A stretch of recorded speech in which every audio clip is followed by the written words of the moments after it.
다신 분들도 있는 것 같아요. 우리 이봉재 선배님도 안 다셨고, 김은석님 꼭 받으셨어요? 다셨고.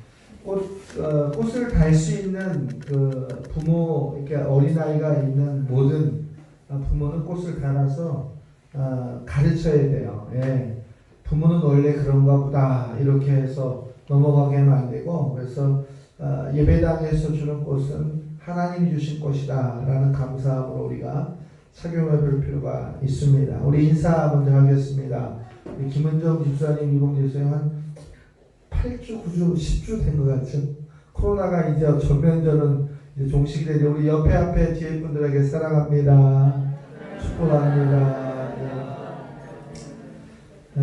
부모 자녀 관계라는 게 참 어렵습니다. 성경에 보면 이 부모와 자녀에 관련된 분명한 메시지를 우리에게 주고 있는데, 그리스도인들은 어떻게 신앙생활을 하면서 부모와 또 자녀와 형제와 이웃에게 어떻게 그렇게 잘 생활을 해야 되느냐라고 하는 것, 이것을 우리가 좀 기억해 볼 필요가 있습니다. 특별히 오늘 본문에 보니까 아버지와 아들의 관계를 소개하고 있어요. 야곱과 요셉이었는데 거의 완벽하다 싶은 모범적인 부자 관계의 모습이 소개되고 있다. 오늘 이 창세기 45장 이후에 있는 이 말씀을 우리가 보면서 우리는 좀 어떻게 살아야 되느냐, 그리고 우리의 자녀들에게 어떻게 가르쳐야 될 것인가를 좀 되돌아봐야 될 필요가 있습니다. 요셉의 나이 17살이 되던 해에 형들의 시기와 질투로 인해서 죽음을 맞이했다가 그 생명을 살리고 이제 종으로 팔려가서 힘든 연약한 인생의 삶을 살았던 것을 우리가 기억합니다. 그럼에도 불구하고 요셉은 감옥에 있든지 종의 신분을 갖고 있든지 하나님을 경외하고 하나님 안에서 성실한 삶을 사는 데 있어서는 전혀 변동이 없었던 그런 사람이었다. 성경의 말씀에 보니까 그는 애굽의 총리까지 되면서 하나님의 축복의 기름음을 받았던 사람이었고, 그 형들을 다시 만나게 될 때 단 하나의 사건도 그들을 지적하지 않고 따지지도 않고 용서하면서 그 안에 하나님의 사랑이 있었기 때문에 그것을 이루었다라고 하는, 하나님이 이 대환란을 통해서 당신들과 아버지를 구하기 위해서 나를 먼저 보내신 것이라고 하는 훌륭한 신앙의 인격으로 그 모든 것을 용서했던 이 요셉의 모습을 오늘 우리가 주로 보게 될 겁니다. 그런데 이 요셉이 있기 전에 아버지 야곱은 어떤 사람이었느냐를 잠깐 보면, 야곱은 아브라함과 이삭과 야곱이라고 하는 축복의 원조 안에 있었던 훌륭한 사람이었습니다. 그러나 성경에 보면 야곱만큼 파란만장한 삶을 산 사람도 그리 많지 않습니다.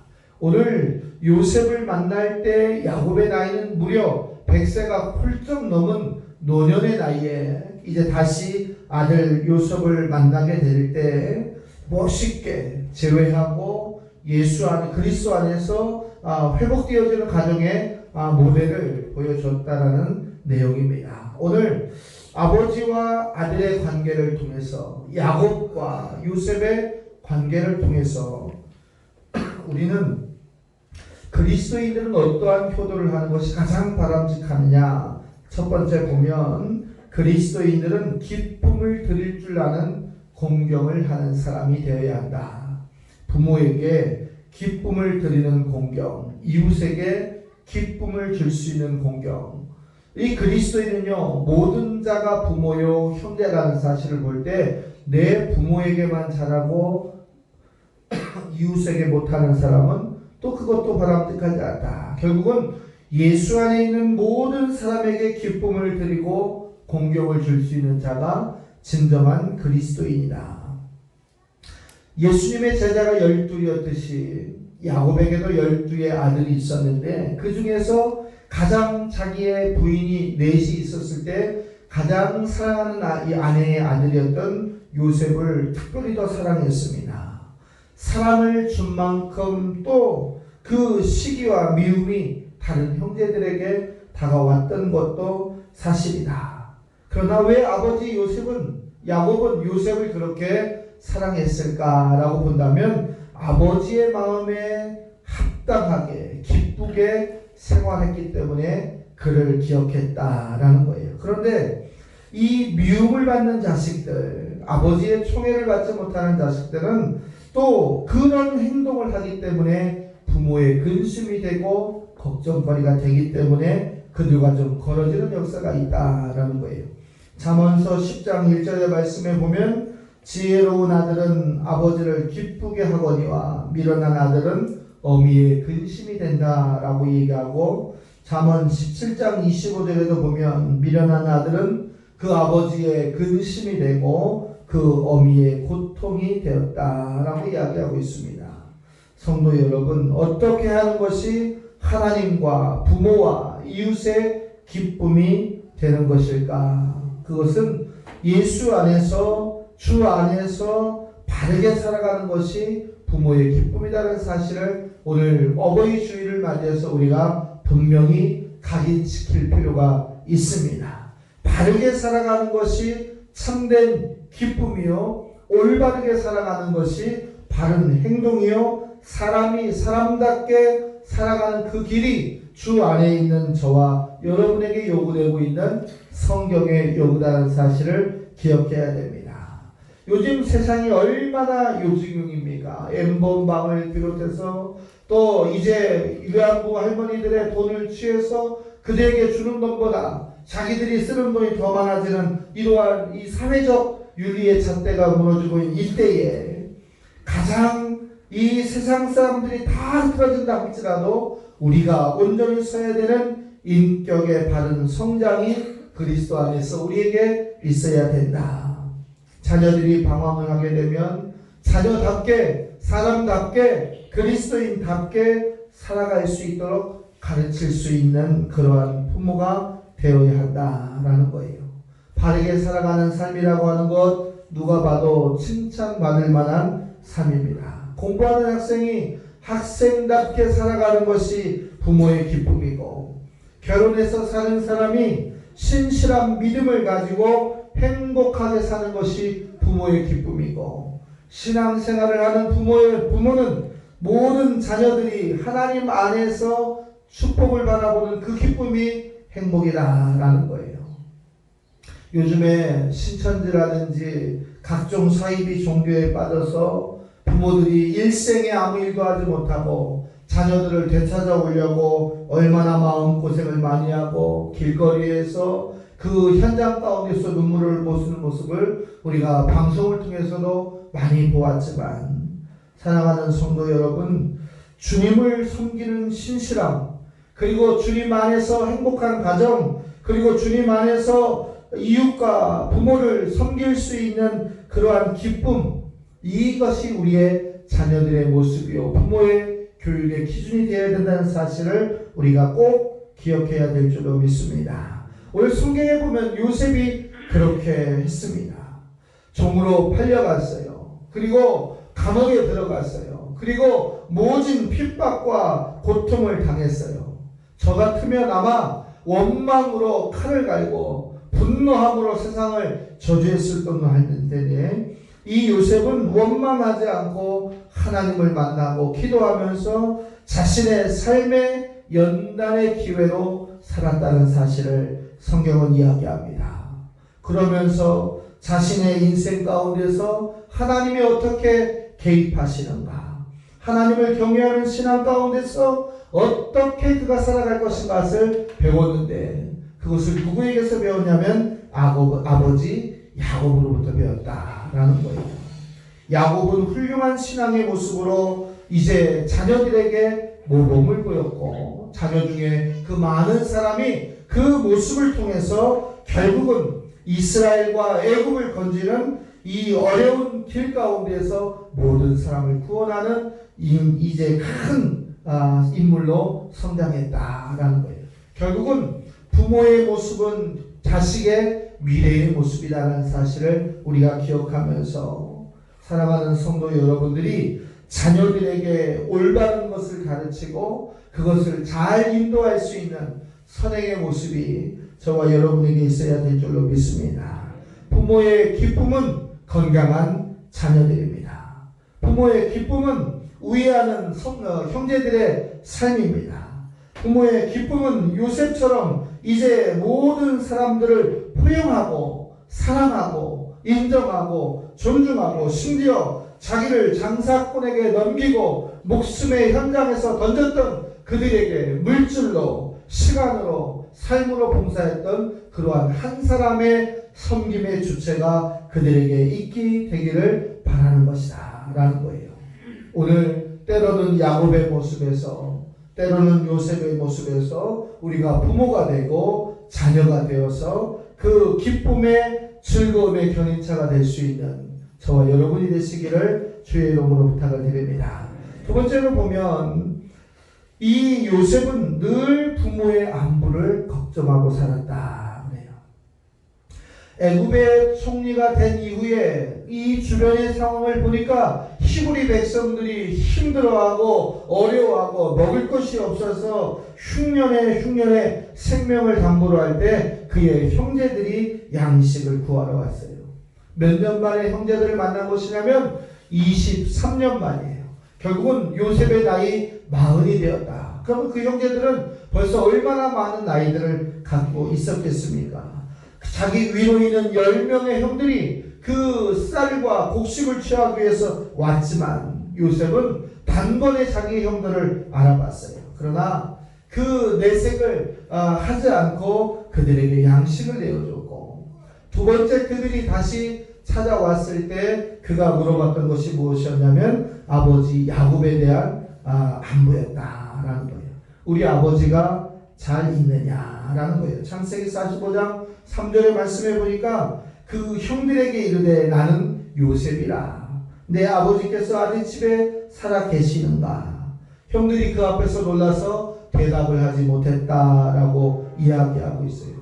사랑하는 성도 여러분, 우리가 일생을 살아가면서 부모의 안부를 물을 수 있는 지혜와 삶의 여유가 있기를 주의 이름으로 축복합니다. 부모라고 하는 것은 내 육신의 부모를 말하는 것도 있지만 교우들 안에 있는 같은 공동체의 어르신들, 교우들, 동력자들 같이 안부를 물을 수 있는 사람이다 라는 거예요. 총리 요셉이 아버지를 찾았다라고 할 때 왕이 기뻐했고 신하들이 기뻐했고 백성들이 기뻐했더라라고 하는 것은 얼마나 이가 헌신하면서 이웃과 남들을 섬겼느냐라고 하는 모습입니다. 죽은 줄로만 알았던 요셉이 살아왔다. 그런데 그 아들이 평범한 아들이 아니라 자기의 생명을 살릴 수 있는 국가의 총리가 되었다. 아무도 믿어지지 않는 그 상황 가운데서 이제 요셉이 보낸 수레를 보고 야곱은 발걸음을 띄었다라는 거예요. 그 70명의 사람들이 애굽 땅으로 올 때 얼마나 많은 환대를 받았는가를 여러분 성경을 보면서 여러분이 기억해 보셔야 됩니다. 신약성경 에베소서 6장 2절과 3절에는 이렇게 이야기합니다. 내 아버지와 어머니를 공경하라. 이것이 약속이 있는 첫 계명이니 이로써 내가 잘 되고 땅에서 장수하리라. 육적인 아버지, 영적인 아버지, 그리고 육적인 공동체의 아버지와 어머니를 잘 섬길 수 있는 저와 여러분이 되시기를 주의 이름으로 부탁을 드립니다. 제가 이번에 주간보호센터 어르신들에게요, 어떻게 하면 저분들에게 좋은 것을 좀 드실 수 있을까 하다가 산양 산삼을 한 뿌리씩을 사가지고 어버이날 드시게 하셨어요. 근데 이가 없어가지고 이렇게 가위로 잘라서 먹던 그분들도 산삼이라고 하니까 죄 드시는 거예요. 이제. 네? 여러분들 부모가 기뻐하는 것이라고 한다면 물질을 주저하지 않고, 부모가 행복하다고 한다는 것은 시간을 주저하지 말고 그들을 위해서 기도할 수 있는 결단이 우리에게 있어야 될 줄로 믿습니다. 기독교는 철저히 효도의 종교입니다. 성경은 십계명을 통해서 대인관계, 즉 사람과의 관계의 첫 번째 계명이 뭐라고 얘기했냐면 출애굽기 20장에 보면 내 부모를 공경하라 라고 얘기했어요. 부모를 공경하지 않는 사람이 어떻게 보이지 않는 하나님을 공경할 수 있겠느냐라는 거예요. 그 사람의 됨됨이를 보면 그 사람이 하나님을 섬기는 됨됨이를 알 수 있다라는 거예요. 예수님은 십자가상에서 이제 운명하는 그 시간에 가장 먼저 돌본 여인이 있으니 그의 어머니였다. 우리 어머니를 부탁한다 라고 십자가상에서 제자였던 요한에게 부탁하는 모습을 우리가 너무도 잘 알고 있습니다. 동방예의지국이라고 했던 대한민국, 이제 인륜도 천륜도 없어지고 돈 가지면 또 권력을 가지면 모든 것이 막아졌던 그런 삶을 살았던 이 윤리와 도덕의 근간이 무너지는 이 안타까운 우리의 현실 가운데서 우리의 성도들이 성경 안에서 사랑의 실천으로 부모를 공경하고 윗어른을 공경하고 영적인 공동체를 공경하고 하나님을 공경할 수 있는 저와 여러분의 아름다운 모습이 되시기를 주의 이름으로 부탁을 드립니다. 마지막으로 하나를 더 보면 이 요셉은 아버지 야곱의 뜻을 이루어 드리는 공경의 삶을 살았다라는 거예요. 아버지의 뜻을 이루기 위해서 살았다. 오늘 서두에도 말씀드렸지만 아버지와 요셉이 이제 다시 만나서 사는 시간을 보면 17년을 살았어요. 즉 야곱의 나이가 100살이 훌쩍 넘어서 17년을 요셉과 살다가 147살에 임종을 하게 됩니다. 성경 창세기 45장부터 50장에 나와 있는 내용이에요. 그런데 야곱은 12명의 아들들 중에서 유일하게 11번째 아들이었던 요셉에게 이야기합니다. 내가 죽거들랑 우리의 조상의 묘지에 나를 묻어달라라고 이야기했어요. 여러분들 애굽 땅부터 이스라엘 땅까지를 걸어서 시신을 운반해서 장례를 치른다라고 하는 것은 얼마나 현실적으로 어렵고 힘든 일이냐. 그런데 요셉은 기꺼이 그렇게 하겠습니다라고 약속을 합니다. 그리고 그 약속을 지키는데 어떻게 하느냐 보면 창세기 50장 7절과 9절 사이에 보니까 아버지가 죽은 후에 40일 동안 아버지의 시신이 썩지 않게 하기 위해서 방부제를 바르는데 40일 동안 미라를 만들고 70일 동안 아버지를 위해서 곡을 했다. 한 나라의 총리가 아버지의 장례를 위해서 100일이 넘는 시간 동안 아무런 일을 하지 않고 아버지의 장례를 치르고 그리고 아버지가 원하는 가나안 땅을 향해서 결단할 수 있는 믿음의 실천을 하였다라는 거예요. 왜 야곱은 요셉에게 가나안의 나를 묻어달라고 했느냐라고 하면 이 땅이 애굽 땅이 영원히 우리의 식구들과 가족이 머물 땅이 아니라 하나님이 약속한 땅은 가나안이라는 사실을 자식들에게 마지막 유언으로 가르쳐주기 위해서였다는 사실을 우리가 기억한다면 부모된 자로서 저와 여러분은 자식들에게 영원한 가나안, 영원한 천국을 가르칠 수 있는 마지막 지혜도 야곱처럼 배워야 될 수 있는 은혜가 있기를 바랍니다. 결국은 효도라고 하는 것은 부모의 소원을 이루어드리고 부모의 뜻을 실천해드리는 것이 효도다. 이 요셉처럼 부모가 돌아가신 이후에도 그 뜻을 잘 받들어 드리는 것이 효도다라는 거예요.